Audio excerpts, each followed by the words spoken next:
ಹುಬ್ಬಳ್ಳಿ ಧಾರವಾಡ ನಗರ ಬೆಳೆದಂತೆಲ್ಲ layout ಕೂಡ ಹೆಚ್ಚುತ್ತಲಿವೆ.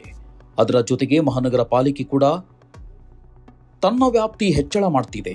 ಈಗ ಹುಬ್ಬಳ್ಳಿ ಧಾರವಾಡ ನಗರಕ್ಕೆ ಬಂದಿರುವ ಸಮಸ್ಯೆ ಏನಂದ್ರೆ, ನಗರಾಭಿವೃದ್ಧಿ ಪ್ರಾಧಿಕಾರ ಹುಬ್ಬಳ್ಳಿ ಧಾರವಾಡ ಮತ್ತು ಕಲಘಟಕಿ ತಾಲೂಕಿನ 46 ಹಳ್ಳಿಗಳನ್ನ ಮಹಾನಗರ ಪಾಲಿಕೆ ವ್ಯಾಪ್ತಿಗೆ ತರಲು ಹೊರಟಿದೆ. ಮನೋ ಜ್ಯುವೆಲರ್ಸ್ ನಲ್ಲಿ ಚಿನ್ನ ಖರೀದಿಸಿದವರಿಗೆ ವಿದೇಶ ಪ್ರವಾಸದ ಅವಕಾಶ, ಜೊತೆಗೆ ಉಡುಗೊರೆ ಮತ್ತು ಬೆಳ್ಳಿ ನಾಣ್ಯ. ಮನೋ ಜ್ಯುವೆಲರ್ಸ್, ಕೊಪ್ಪಿಕರ್ ರೋಡ್, ಹುಬ್ಬಳ್ಳಿ. ಈ ನಿರ್ಧಾರದಿಂದ ಹುಡಾಗೆ ಏನೋ ಹೆಚ್ಚು ಅನುಕೂಲ ಆಗಲಿದೆ.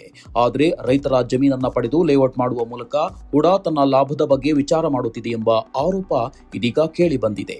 ಹುಡಾ ತನ್ನ ವ್ಯಾಪ್ತಿ ಹೆಚ್ಚಳ ಮಾಡಿದ್ರೆ ಧಾರವಾಡ ತಾಲೂಕಿನ 26, ಹುಬ್ಬಳ್ಳಿ ತಾಲೂಕಿನ 14 ಮತ್ತು ಕಲಘಟಕಿ ತಾಲೂಕಿನ 6 ಹಳ್ಳಿಗಳು ಮಹಾನಗರ ಪಾಲಿಕೆಯ ವ್ಯಾಪ್ತಿಗೆ ಬರಲಿವೆ. ಇದು ಆಗಿದ್ದೇ ಆದಲ್ಲಿ ಈ ಹಳ್ಳಿಯ ರೈತರಿಗೆ ಪಾಲಿಕೆಯ ತೆರಿಗೆ ಬೀಳಲಿದೆ. ಅಲ್ಲದೆ ರೈತರ ಜಮೀನನ್ನು ಕೂಡ ಸಲೀಸಾಗಿ ತೆಗೆದುಕೊಂಡು ಲೇಔಟ್ ಮಾಡಬಹುದೆಂದು ರೈತರಿಗೆ ಭಯ ಕೂಡ ಇದೆ.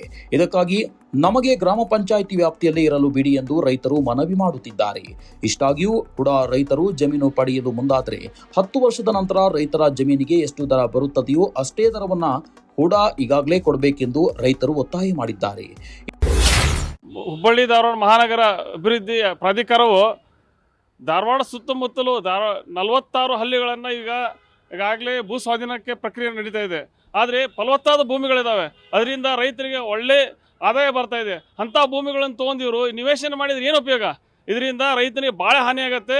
ಈ ಪ್ರಾಧಿಕಾರದವರು ಸೂಕ್ತ ಬೆಲೆ ಕೊಡಬೇಕು. ಯಾಕಂದರೆ ಬೆಂಗಳೂರು ಭಾಗಕ್ಕೊಂದು ಬೆಲೆ ಇರುತ್ತೆ, ನಮಗೊಂದು ಬೆಲೆ ಇರುತ್ತೆ. ಹಾಗಾಗಿ ಈ ಭಾಗದ ರೈತರನ್ನು ಕಾಪಾಡಬೇಕಂದ್ರೆ ಯೋಗ್ಯ ಬೆಲೆ ಕೊಡಬೇಕು. ಫಲವತ್ತಾದ ಭೂಮಿಗಳನ್ನು ನಿವೇಶನ ಮಾಡೋದನ್ನು ಕೈ ಬಿಡ್ಬೇಕಂತೇಳಿ ನಾನು ಆಗ್ರಹಿಸ್ತೀನಿ. ಅವರು ಯೋಗ್ಯ ಬೆಲೆ ಇಲ್ಲ, ಯಾಕೆ ಮುಂದಿನ ದಿನಗಳಲ್ಲಿ ಅವ್ರು ನಿವೇಶನ ಮಾಡವ್ರೆ.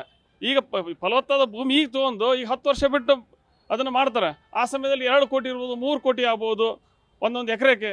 ಹಾಗಾಗಿ ಆ ಮುಂದಿನ ಒಂದು ಬೆಲೆಯನ್ನು ಈಗ ನಮಗೆ ಕೊಡಬೇಕಂತೇಳಿ ನಾನು ಕೇಳ್ಕೊತೀನಿ. ಇನ್ನು ವಿಚಾರವಾಗಿ ಹುಡಾ ಅಧ್ಯಕ್ಷರು ಬೇರೆಯ ವಿಚಾರವನ್ನೇ ಹೇಳುತ್ತಿದ್ದಾರೆ.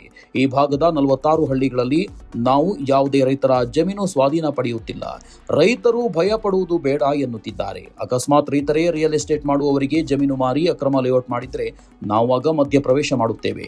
ಇನ್ನು ಗ್ರಾಮ ಪಂಚಾಯಿತಿ ವ್ಯಾಪ್ತಿಯ ಗ್ರಾಮಗಳು ಅದೇ ಪಂಚಾಯಿತಿ ಒಳಗೆ ಇರಲಿದ್ದು ಪ್ರಾಧಿಕಾರ ಯಾರಿಗೂ ಸಮಸ್ಯೆ ಮಾಡುವುದಿಲ್ಲ ಎನ್ನುತ್ತಿದ್ದಾರೆ.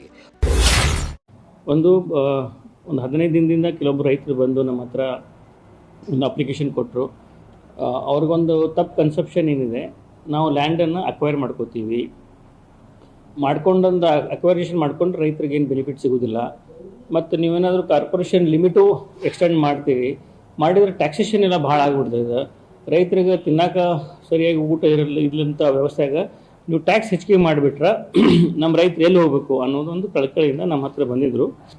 ಮುಖಾಂತರ ರೈತರಲ್ಲಿ ಒಂದು ಕೇಳ್ಕೋದೇನೆಂದರೆ, ನಾವು ಯಾವುದೇ ಜಮೀನನ್ನು ವಶಪಡಿಸ್ಕೊಳ್ಳಿಕ್ಕೆ LPA ಲಿಮಿಟನ್ನು ಎಕ್ಸ್ಪಾಂಡ್ ಮಾಡಿಲ್ಲ.